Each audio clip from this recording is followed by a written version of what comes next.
নবীজির বাবা আব্দুল্লাহর সঙ্গে একটা মেয়ের দেখা হয়ে গেল। সিরাতে মুস্তফা নামক কিতাবের ভিতরে আসছে মেয়েটির নাম মরিয়ম কিংবা ফাতেমা হবে। এই মেয়েটি বাবা দুনিয়া থেকে বিদায় হয়ে গেছে। সে নবীজির পিতা আব্দুল্লাহকে দেখে বুঝতে পেরেছে, চেহারার গঠন সৌন্দর্য দেখে বুঝতে পেরেছে ইনি হবেন শেষ জামানার পয়গম্বর নবী মুহাম্মদুর রাসূলুল্লাহ সাল্লাল্লাহু আলাইহি সাল্লামের পিতা। সুবহানাল্লাহ বলবেন। মহিলা বুঝতে পেরেছে এই মহিলার নামে অনেক সম্পদ আছে। সেই মক্কা মদিনার ওই সময় অনেক ধনাঢ্যশালী একজন মহিলা আব্দুল্লাহকে ডেকে ডাক দিল, আব্দুল্লাহ একটু কথা শোনা যাবে? আব্দুল্লাহ তার কথা শুনলেন। মহিলা ডাকতে বলতেছে, আব্দুল্লাহ রে, তুমিও অবিবাহিত, আমি তোমার কাছে একটা প্রস্তাব দিতে চাই। আমি তোমার চেহারার গঠন, আমি তোমার অবয়ব, তোমার শারীরিক সৌন্দর্য দেখে মুগ্ধ হয়ে গেছি, বুঝতে পেরেছি তোমার ওরজার যেই সন্তান হবে দুনিয়ার সাধারণ কোনো সন্তান নয়। ওমা আরসালনাকা ইল্লা রাহমাতাল লিল আলামিন, তিনি হবেন আখিরি জামানার পয়গম্বর মুহাম্মদুর রাসূলুল্লাহ। আব্দুল্লাহ রে, তোমার সঙ্গে আমি একটু রাত কাটাতে চাই, তোমার সঙ্গে একটু মুআমালাত মুআশারাত জিমা করতে চাই। তুমি যদি আমার প্রস্তাবে রাজি হও, আমি ফাতেমা কিংবা আমি মরিয়ম, আমার ভাগ্যে আমার লেখনীতে যতগুলো সম্পদ আছে, আমার বাবার রেখে যাওয়া সম্পত্তি, সমস্ত সম্পত্তির অংশ তুমি আব্দুল্লাহ তোমার নামে দলিল করে রেখে দেব। এইরকম অফার যদি আজকের যুবকরা পাইতো কি করতো? স্বামীর সংসার ছেড়ে দিয়া এই যে শুধু মোবাইলের কারণে, শুধুমাত্র মোবাইল ফোনের অপব্যবহারের কারণে 2 বাচ্চার মা 3 বাচ্চার মা স্বামী সংসার রেখে দিয়া পালায়া যায় কি যায় না? আরো জোরে কোন যায় কি যায় না? চলে যায়। নবীজির পিতা আব্দুল্লাহর কাছে অফার আসলো, যদি একটা রাত কাটায়, যদি একটা দিন কাটায়, তার সঙ্গে যদি খারাপ কাজের সঙ্গে যদি মোলামেত হয়ে যায়, মেলামেশা হয়ে যায়, তাহলে সমস্ত সম্পত্তিগুলো আব্দুল্লাহর নামে লিখে দেবে। আব্দুল্লাহ ডাকটা জানা দিলেন, বোন আমার, আমি আব্দুল্লাহর পক্ষে কোনোদিন সম্ভব না।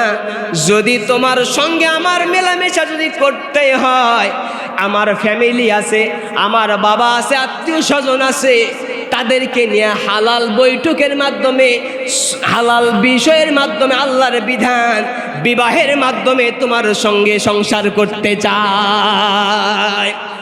আমার বন্ধুগণ, আব্দুল্লাহ তার কাছ থেকে ফিরে আসলেন।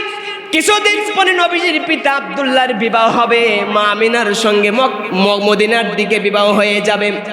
নবীজির মা আমিনার সঙ্গে যখন বিবাহ কাজ সম্পন্ন করে যখন ফিরে আসতেছেন, এইবার ওই যে আগের মহিলা যিনি প্রস্তাব দিয়েছিল আব্দুল্লাহর সঙ্গে তার আবার দেখা হয়ে গেছে।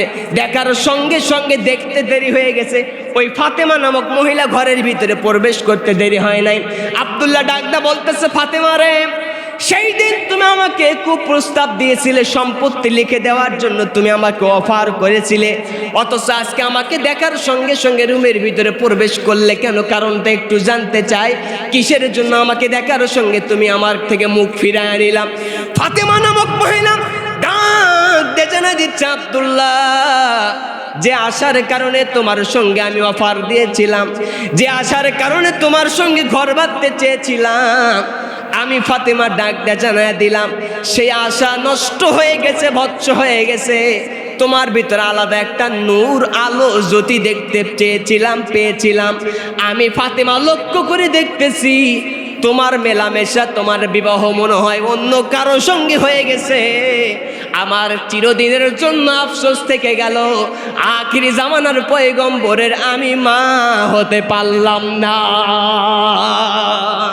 নবীজি আগমন করবেন, এমন গরিব মানুষের ঘরে নবীজি আগমন করতেছেন। নবীজির পিতা অনেক আগেই দুনিয়া থেকে বিদায় হয়ে চলে গেল। নবীজির মা আমিনার ঘরের ভিতরে লণ্ঠনের ভিতরে বাতি জ্বালাবে, তেল নাই, এমন কোনো অর্থ সম্পদ তেমন কিছু নাই। এতিম সন্তান দুনিয়াতে আগমন করতেছেন।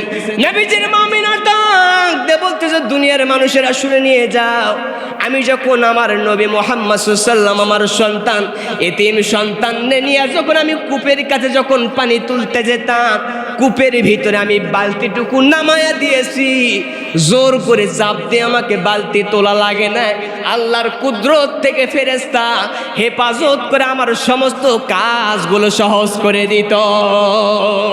শুধু তাই নয়, নবীজির দাদা আব্দুল মুত্তালিব একদিন লক্ষ্য করে দেখলেন মা আমিনার শরীর থেকে এত সুন্দর সুঘ্রাণ বের হয়।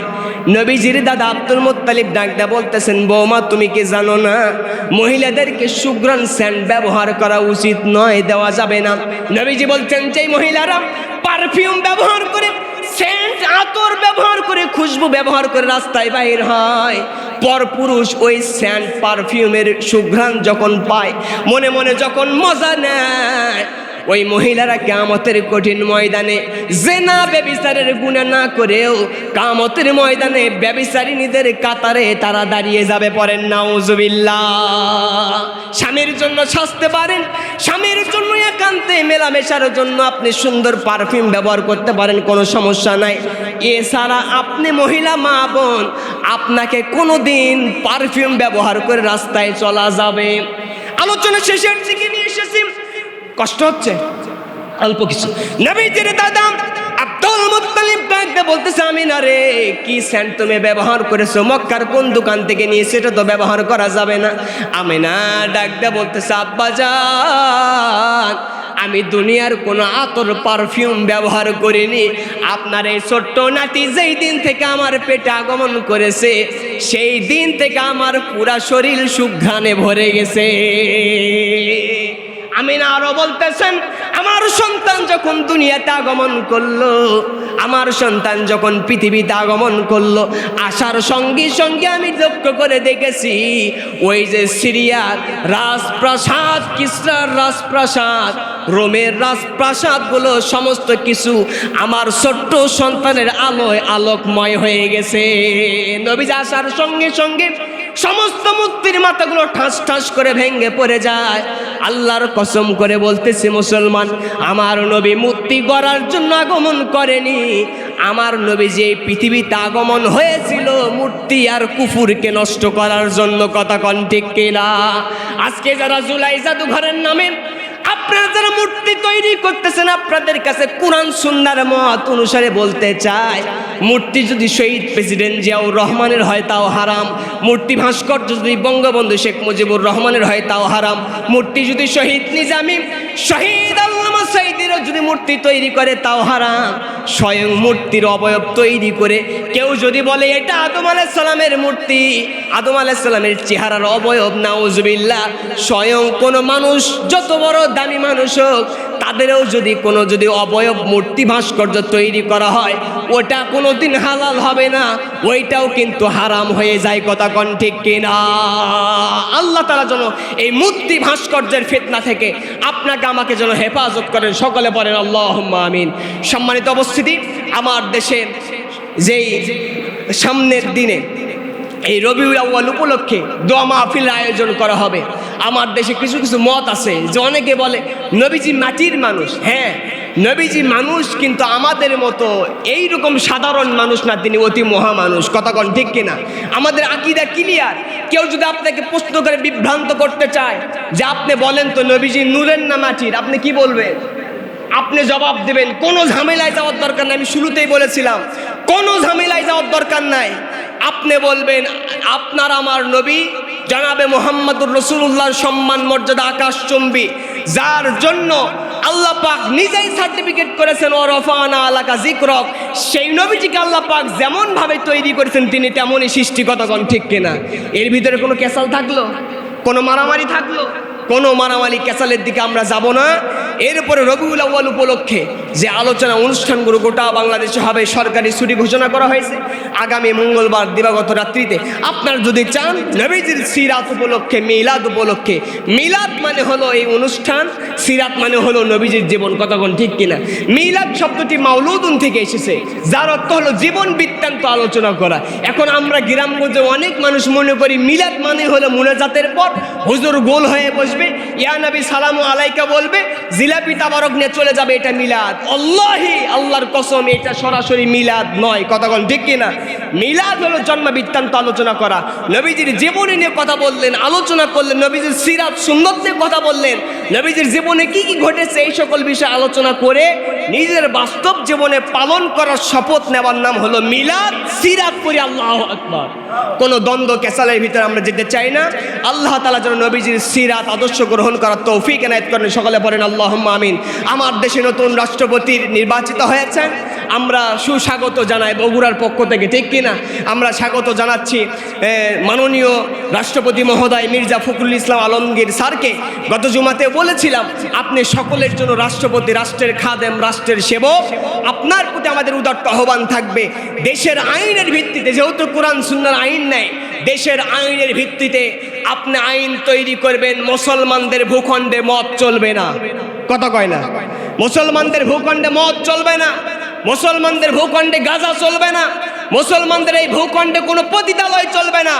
লক্ষ্য করে দেখেন, হাজারো যুবক, দুঃখজনক ব্যাপার হলেও সত্য, হাজারো যুবক পতিতালয়ে গিয়ে, বিভিন্ন নষ্টাভষ্টা হোটেলে গিয়ে নিজের জীবন যৌবনকে নষ্ট করে দিচ্ছে। কতক্ষণ ঠিক কিনা?